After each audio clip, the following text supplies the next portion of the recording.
Salut à tous. Allez, aujourd'hui c'est jour de balade. Jolie balade, puisqu'on descend à Montauban avec mon ami Florian, l'instructeur voyageur, qui a gentiment accepté de m'accompagner pour aller récupérer la nouvelle venue. Et étant donné que le deal est de faire une reprise de la GT4, nous descendons donc au volant de cette sublime Porsche qui m'aura donné vraiment de bonnes sensations, mais qui laisse sa place. Donc, on part le pire week-end de l'année, le vendredi 3 août, mais on part de nuit, en fin de journée pour voyager la nuit, donc on se dit que ça va être plutôt paisible. Ça a été compliqué même en pleine nuit. Mais nous voilà, petit matin, on est arrivé, on est là, chez Cicérone, à Montauban, et je cite leur nom avec grand plaisir parce que ils ont, je dirais, cette intelligence, alors commerciale ou pas, on s'en fout, mais en tout cas, ils ont cette intelligence de prendre soin de leurs clients, et j'ai eu cette très agréable sensation qu'on prenait soin de moi, et c'est suffisamment rare pour être souligné et indiqué parce que vraiment, c'est tellement appréciable. Voilà, d'être avec des gens qui ont cette petite sensibilité supplémentaire qui fait que d'une part on a l'impression de faire un deal honnête, qu'a priori on peut être en confiance. Bref, nous y voilà, révélation de la nouvelle venue.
Allez, les papiers sont faits, la voiture est incroyable, elle a vraiment une présence.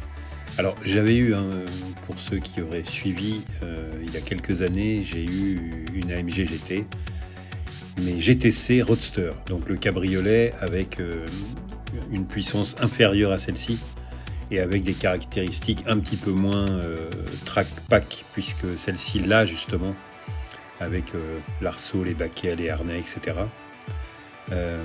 Donc là, c'est le moment de se séparer de la GT4. Donc là, on va transférer toutes nos petites affaires dans cette nouvelle venue qui est incroyable et qui va très rapidement sur la route me rappeler les sensations que j'avais eues avec la GTC, mais avec ce côté encore plus radical, avec un son à l'échappement.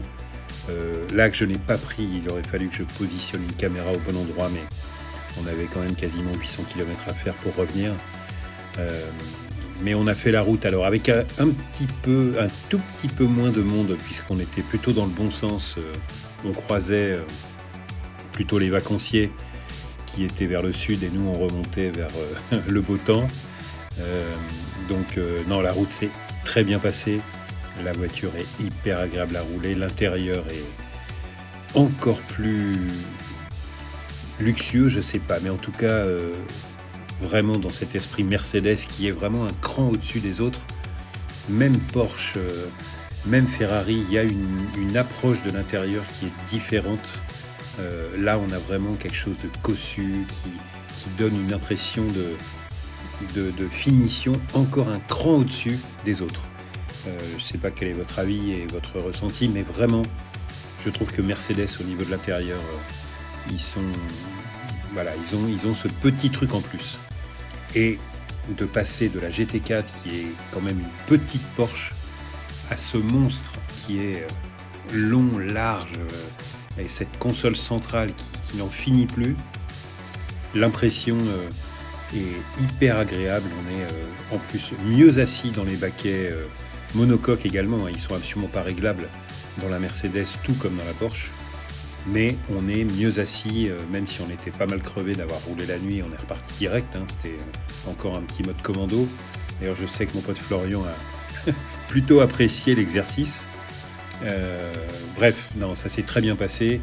Et en plus, Sonia, qui était donc avec sa Mini, toujours aussi sportive, a eu la très bonne idée de nous rejoindre sur la route. Donc on a pu faire quelques petites images comme celles que vous voyez actuellement. C'est un début d'aventure avec cette voiture qui a été un sans faute.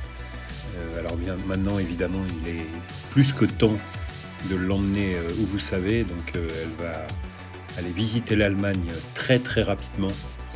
Et j'ai un tel bon souvenir des roulages que j'ai pu faire à l'époque avec la GTC, que je suis sûr qu'avec celle-ci, ça va être quelque chose d'encore un cran au-dessus.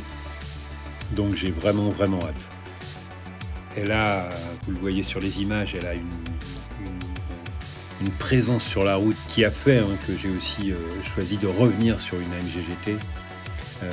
Parce qu'au-delà d'avoir le plaisir de la conduire, il y a aussi, et je pense que tous les passionnés de voitures comprendront, mais il y a ce plaisir de tourner autour, de la regarder, d'apprécier son esthétique, que ce soit extérieur comme intérieur. Et vraiment, s'il y a bien une auto qui réunit tout ça, c'est bien cette AMG GT. Et le modèle R, pour moi, la finalise bien.